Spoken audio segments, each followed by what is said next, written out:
Assalamualaikum warahmatullahi wabarakatuh. Selamat datang pada teman-teman semua di channel YouTube saya, Rahmat Fauzi. Izinkan kali ini saya ingin sharing kepada teman-teman semua dengan tema menjadi mahasiswa sukses.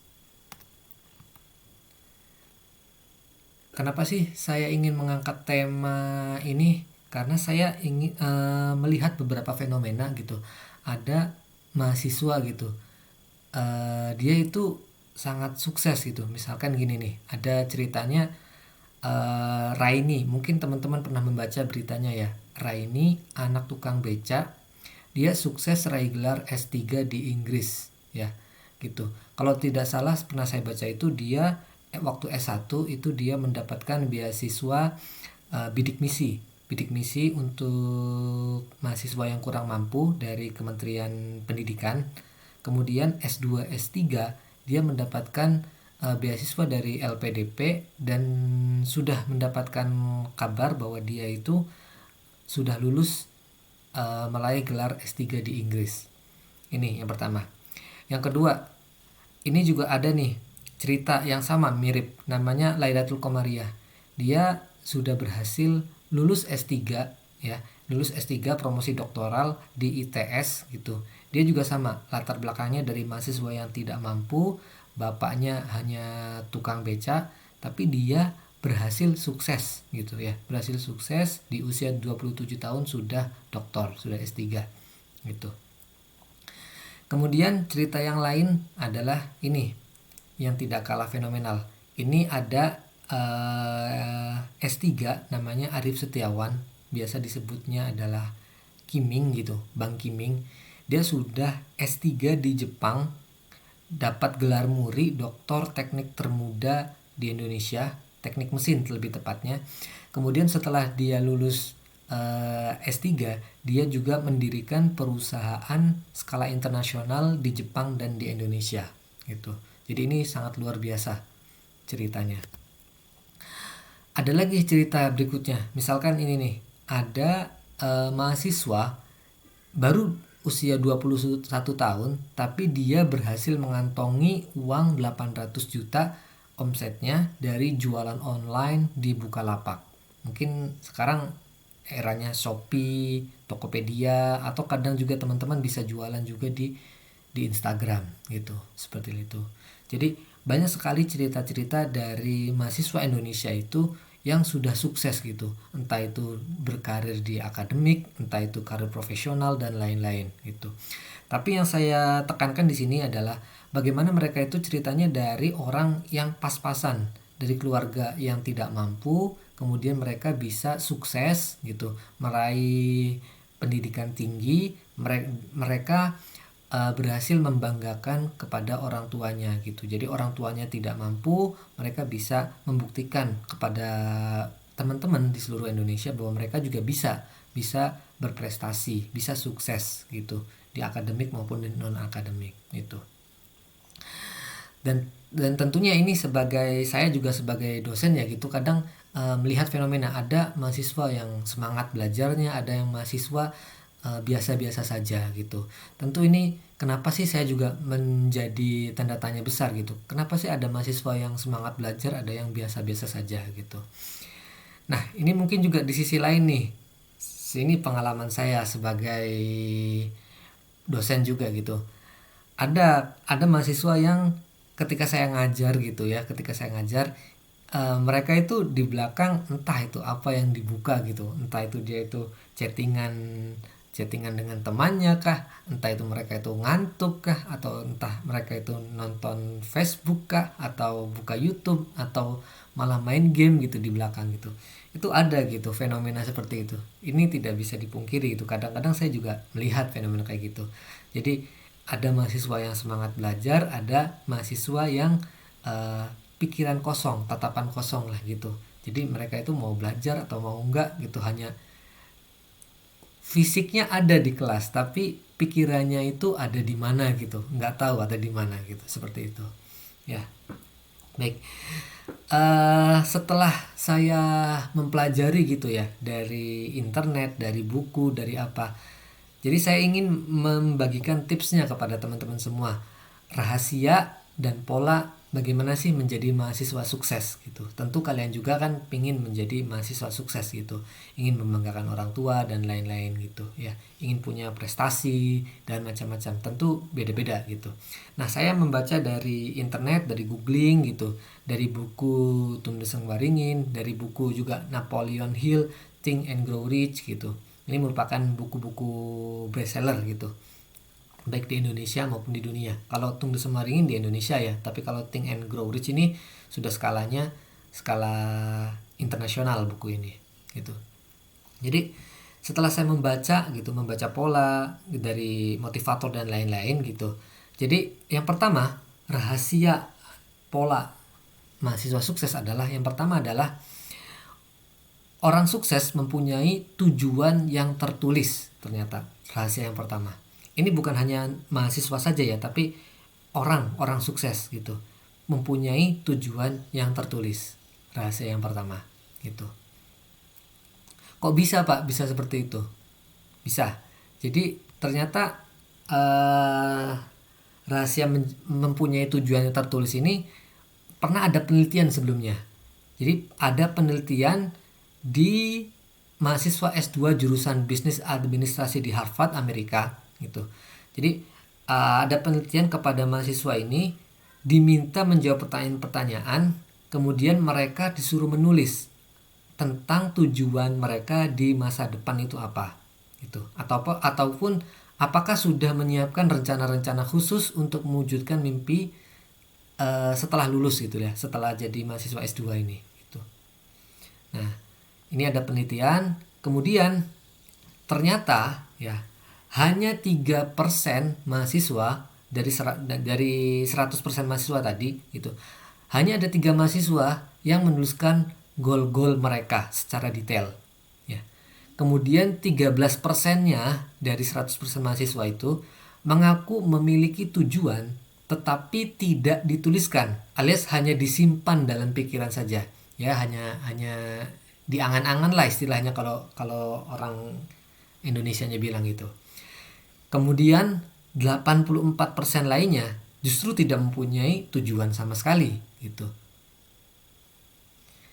Jadi ada dari 100% mahasiswa itu 3% mempunyai tujuan yang jelas, 13% mempunyai tujuan tapi masih dalam angan-angan, 84% itu tidak punya tujuan sama sekali gitu.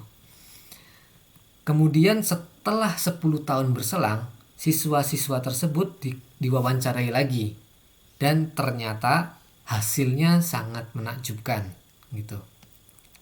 Apa hasilnya? Hasilnya seperti ini.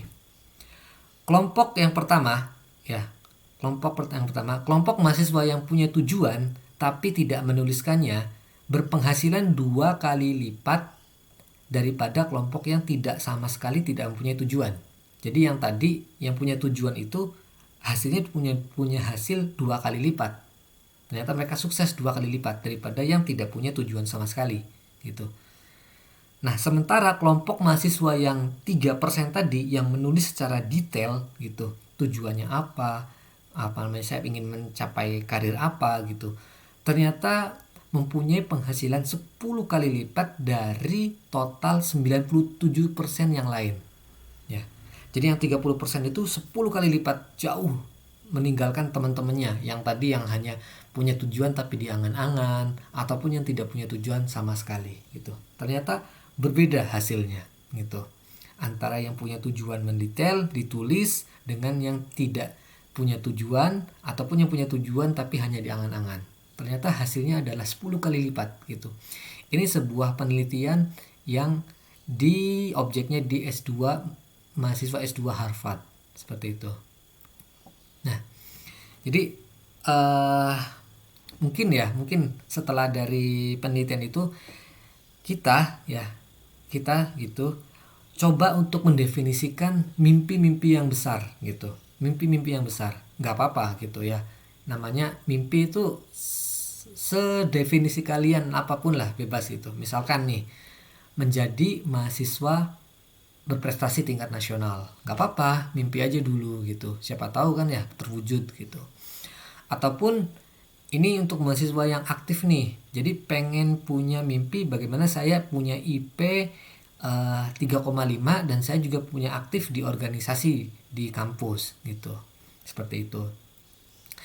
Semua mahasiswa berhak gitu ya untuk menulis mimpi-mimpinya, terserah gitu. Mimpinya apapun bebas gitu. Misalkan nih, saya ingin menjuarai lomba, ikut lomba gitu di Gemastik atau ikut lomba bisnis plan gitu.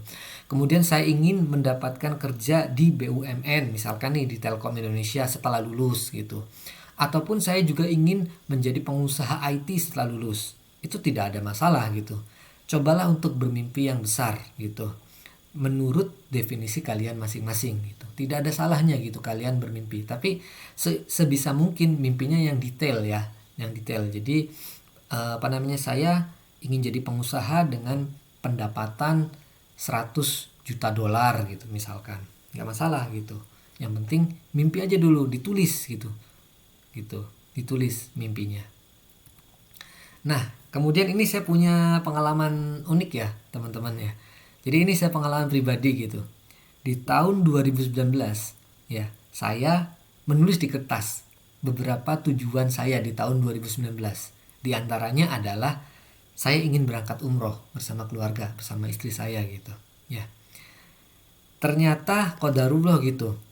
Di tahun 2019 di September gitu, saya dan keluarga saya bisa berangkat umroh gitu ke tanah suci, ke Mekah, ke Madinah gitu. Di tahun 2019 saya menulis di kertas saya punya tujuan, diantaranya ingin berangkat umroh, dan di 2019 juga saya alhamdulillah bisa umroh gitu. Ini pengalaman pribadi ini juga gitu. Jadi mimpi itu yang apa namanya, yang tertulis itu punya efeknya itu berbeda gitu. Kemudian saya juga punya pengalaman gitu. Saya di tahun 2013 saya membuat paspor pertama kali. Nah, saat itu saya ditanyain oleh petugas imigrasi gitu. Mau apa sih tujuan kamu membuat paspor?